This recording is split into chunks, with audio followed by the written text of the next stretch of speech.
GMMTV Protein School Tour 2025 เปลี่ยนทีนเป็นโปรตีนกับสิงโตปราชญาไม่เป็นไปตามเป้าไม่เท่ากับศูนย์เปล่าสวัสดีครับสวัสดีครับในนี้ใครอยู่ม.ปลายบ้างครับมีม.ปลายใช่ไหมแล้วก็มีม.ต้นด้วยใช่ไหมครับผสมกันใช่ไหมครับไม่เป็นไรม.ต้นก็ฟังได้แล้วก็ม.ปลายผมอยากให้ตั้งใจฟังนิดนึงผมหวังว่าสิ่งที่ผมพูดในวันนี้มันจะช่วยเป็นกำลังใจให้น้องได้บ้างไม่มากก็น้อยในนี้ใครยังค้นหาตัวเองไม่เจอบ้างว่าตัวเองชอบอะไรอยากเป็นอาชีพอะไรอยากทำงานอะไรในอนาคตเจอยังไม่เจอเหรอไม่เป็นไรเดี๋ยวผมเล่าประสบการณ์ของตัวเองให้ฟังเป้าหมายแรกในชีวิตผมอยากเป็นหมอนะเป้าหมายแรกในชีวิตผมอยากเป็นหมอมากคุณสมบัติของการที่จะเป็นหมอได้อันดับแรกเลยต้องเรียนสายวิทย์คณิตถูกไหมครับผมพยายามแทบตายอ่านหนังสือแล้วก็ติวกวดวิชาของตัวเองแทบตายกว่าที่จะเข้าสายวิทย์คณิตได้แต่เข้าได้ด้วยเกรด2 จุดกว่าๆมานี่ซึ่งผมรู้ตัวเลยว่าผมไม่สามารถเอาเกรดแค่เนี้ยไปยื่นสอบหมอได้แน่นอนต่อให้พยายามเท่าไหร่ก็ตามเรารู้แล้วว่าจุดอ่อนของตัวเองคือการที่เราไม่เก่งคำนวณเลยเราไม่ได้เลยฟิสิกส์เคมีเลขอ่อนมากแต่อย่างน้อยผมก็ได้พยายามที่สุดแล้วที่จะเข้าวิทย์คณิตเป้าหมายที่2ผมเคยอยากเป็นนักเรียนในร้อยอะไรแบบเนี้ยซึ่ง1มันเท่2คือสวัสดิการให้ครอบครัวพอได้เป็นทหารเนี่ยครอบครัวก็น่าจะสบายแต่คุณสมบัติที่จะสอบเตรียมทหารได้เนี่ยอันดับแรกเลยคุณจะต้องมีอายุ16 ถึง 18 ปีก็คือคุณจะมีเวลา3 ปีในการสอบเข้าเตรียมทหารข้อสอบที่ใช้สอบเข้าเตรียมทหารในรอบแรกเนี่ยเป็นข้อสอบระดับเดียวกันกับการสอบเข้ามหาลัยในคณะวิศวะแน่นอนว่ามันสายวิทย์คณิตแน่นอนเพราะฉะนั้นเป้าหมายแรกที่ผมพลาดไปในการเป็นหมอมันไม่ได้เสียเปล่าอย่างน้อยผมก็เข้าวิทย์คณิตได้อย่างน้อยผมก็มีพื้นฐานเพื่อใช้ในการสอบเตรียมทหารต่อเพื่อสอบรอบแรกให้ผ่านเนี่ยคุณต้องมีความรู้นอกจากคุณต้องมีความรู้เสร็จเนี่ยรอบ2คือการสอบกำลังกายคุณจะต้องดึงข้อ20 ทีวิ่ง 1,000 เมตรภายในเวลา3 นาทีครึ่งว่ายน้ำ50 เมตรภายในเวลา35 วินาทีนี่คือเกณฑ์อย่างต่ำซึ่งตอนนั้นผมว่ายน้ำไม่เป็นผมติวทั้งวิชาการผมฝึกทั้งว่ายน้ำไปเรียนว่ายน้ำผมฝึกออกกำลังกายฝึกดึงข้อฝึกวิ่ง1,000 เมตรตลอดเวลาในช่วงนั้นสุดท้ายแล้วกายภาพผมได้ทุกอย่างแต่สมองผมไม่ไปสอบครั้งแรกผมไม่ผ่านสอบปีที่2ผมก็ไม่ผ่านสอบปีสุดท้ายตอนอายุ18ผมก็ยังไม่ผ่านห่วยปะ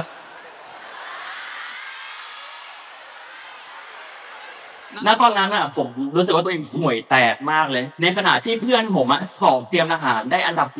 1และติดทั้ง4เหล่าทัพผมไม่ติดแม้กระทั่ง1 ใน 500ผมรู้สึกตั้งแต่แรกแล้วว่าเป้าหมายแรกการเป็นหมอก็พลาดแล้วเป้าหมายที่2ของตัวเองอยากเป็นทหารยังจะพลาดตอนนั้นน้อยเหมือนกันในขณะที่ทุกคนมีแพลนชัดเจนหมดแล้วเพื่อนทุกคนดูแล้วว่าอยากเข้ามหาลัยอะไรอยากประกอบอาชีพอะไรในอนาคตการพลาดครั้งที่2ของผมทำให้ตัวเองกลับมาย้อนดูว่าจริงๆตัวเองชอบอะไรกันแน่อยากทำอะไรกันแน่อยากประกอบอาชีพอะไรในอนาคตโชคดีของผมคือตอนพลาดจากการเป็นสอบเตรียมทหารมาผมรู้ตัวเองว่าผมอ่อนเลขแต่ผมเก่งภาษาอังกฤษสุดท้ายช่วงนั้นเป็นช่วงที่บ้านญาติผมทำร้านขายข้าวแกงเพราะฉะนั้นผมก็เลยมีโอกาสได้ไปช่วยเสิร์ฟอาหารเสิร์ฟน้ำมันทำให้ผมรู้สึกได้ว่าจริงๆผมเป็นคนชอบบริการชอบเซอร์วิสไลน์ผมก็เลยไปเจออาชีพที่เรียกว่าสจ๊วตผมค้นพบอย่างหนึ่งคือเป้าหมายที่3ผมอยากเป็นสจ๊วตอันดับแรกเลยคุณต้องมีวุฒิปริญญาตรีอันดับที่2ภาษาคุณต้องได้บุคลิกคุณต้องดี การสื่อสารคือต้องดีเยี่ยมสวิตไมล์นี่ยังไงก็ต้องดีอยู่แล้วถูกไหมครับโชคดีของผมอย่างหนึ่งคือการพลาดเป้าหมายในแต่ละครั้งของผมมันทำให้ผมเก่งขึ้นทีละนิดทีละนิดในเมื่อผมรู้แล้วว่าเป้าหมายของผมคือการเป็นสจ๊วตเป้าหมายรองลงมาอันดับแรกเลยคือหน้าที่เลยคือความรับผิดชอบคือต้องติดมหาลัยแล้วเรียนให้จบก่อนถึงจะสามารถสอบเป็นสจ๊วตได้ผมก็เลยดวงดีแอดมิชชั่นติดเศรษฐศาสตร์มอเกษตรผมแค่คาดหวังว่าจบแล้วจะไปสอบสจ๊วตเพราะฉะนั้นผมก็เรียนไป2ผมเริ่มหาคุณสมบัติของการเป็นสจ๊วต1ภาษาต้องได้ผมก็เริ่มเรียนพิเศษติวภาษากับเจ้าของภาษา2การเป็นสจ๊วตหรือเป็นแอร์ต้องว่ายน้ำเป็นผมผ่านประสบการณ์การสอบว่ายน้ำมาแล้วเพราะฉะนั้นชิล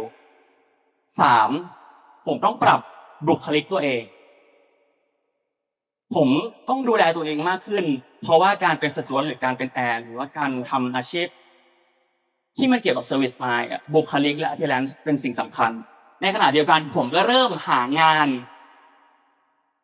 ทำเพื่อแบ่งเบาภาระที่บ้านในระหว่างที่ผมหางานทำเพื่อแบ่งเบาภาระที่บ้านผมมีโอกาสได้แคสเป็นนักแสดงในซีรีส์เรื่องโซฟาซีรีส์ผมยังไม่ถึงเป้าหมายผมเลยเห็นปะเป้าหมายผมคือสจ๊วต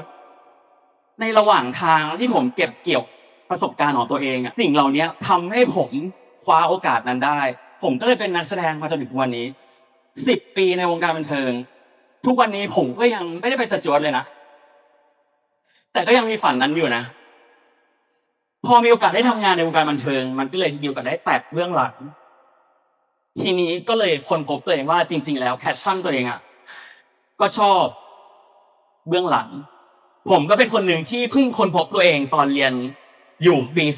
2ว่าตัวเองอยากเรียนนิเทศศาสตร์แต่ผมเริ่มทำงานแล้วผมเริ่มมีความมั่นใจว่าผมสามารถไปแตะจุดนั้นได้ไหนๆก็แค่อาวุธป.ตรีเนี่ยถ้าเปลี่ยนจากจบเศรษฐศาสตร์มาจบนิเทศก็ค่าเท่ากันเพราะสุดท้ายผมก็จะสามารถไปสอบสจ๊วตได้อยู่ดีเป้าหมายผมก็เลยเปลี่ยนจากจบเศรษฐศาสตร์มาเป็นซิ่วในตอนปี4เห็นเพราะว่าผมเพิ่งค้นพบตัวเองในปี4ซึ่งมันช้ามากนะผมเรียน8 ปีนะสุดท้ายแล้วประสบการณ์ที่ผมเก็บเกี่ยวมาในระหว่างการทำงานในวงการบันเทิงทำให้ผมสามารถทำงานเกี่ยวกับนิเทศศาสตร์ได้ตอนเรียนไม่ว่าจะเป็นการถ่าย MV เขียนสตอรี่บอร์ดเบรกดาวน์ต่างๆเราเป็นหัวหอกเราเป็นเฮดของทีมทำให้งานผ่านไปไวทำให้เกรดออกมาดีผมจบนิเทศศาสตร์ด้วยเกรดที่แตะเกียรตินิยมอันดับ1แต่ว่าด้วยความที่โอนย้ายหน่วยกิตมาเขาก็เลยไม่นับแต่ผมก็ภูมิใจของผมอย่างน้อยผมแตะถึงโกของผมถึงเป้าหมายที่ผมวางไว้ว่าผมจะต้องจบนิเทศศาสตร์ม.กรุงเทพทุกวันนี้ผมจบนิเทศศาสตร์ม.กรุงเทพเป้าหมายเดิมของผมเป้าหมายที่3คือการเป็นสจ๊วตก็ยังมีอยู่แต่ผมก็ยังเป็นนักแสดงเหมือนกันในอีก 4-5 ปีข้างหน้าคุณอาจจะเห็นผมกลายเป็นสจ๊วตก็เป็นได้เป้าหมายผมยังอยู่ยังไม่ทิ้งไปไหนการไปไม่ถึงเป้าหมายไม่ได้หมายความว่าเราเป็นคนล้มเหลวการแวะข้างทางไม่ได้หมายความว่ามันไร้ค่าผมยังตามหาตัวเองอยู่เลยเพราะงั้นผมอยากจะบอกน้องทุกคนที่นั่งอยู่ตรงนี้ว่าถ้าตอนนี้เรายังไม่รู้ว่าตัวเองชอบอะไรอยากเรียนอะไรอยากเป็นอะไรมีอาชีพไหนที่เหมาะกับฉันในอนาคตหรือเปล่าไม่เป็นไรตามหาตัวเองไปเรื่อยๆตามหาตัวเองไปเรื่อยๆทุกวันนี้ผมยังตามหาตัวเองอยู่ไม่ต้องไปกดดันตัวเองมากมายว่าเอ้ยเพื่อนเรา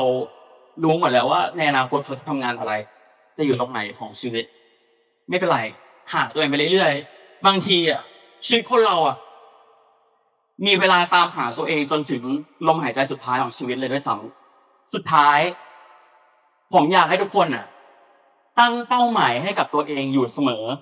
ไม่ว่าจะเป็นเป้าหมายเล็กหรือว่าเป็นเป้าหมายที่คนอื่นมองว่ามันไร้สาระก็ตามเมื่อคุณตื่นมาวันหนึ่งแล้วคุณรู้สึกไร้เป้าหมายคุณจะรู้สึกว่าลมหายใจของคุณไม่มีค่าให้ไปขวดคว้าอะไรในอนาคตเลยเป้าหมายเล็กๆอาจจะดูไร้ค่าแต่มันทำให้คุณอยากตื่นมาใช้ชีวิต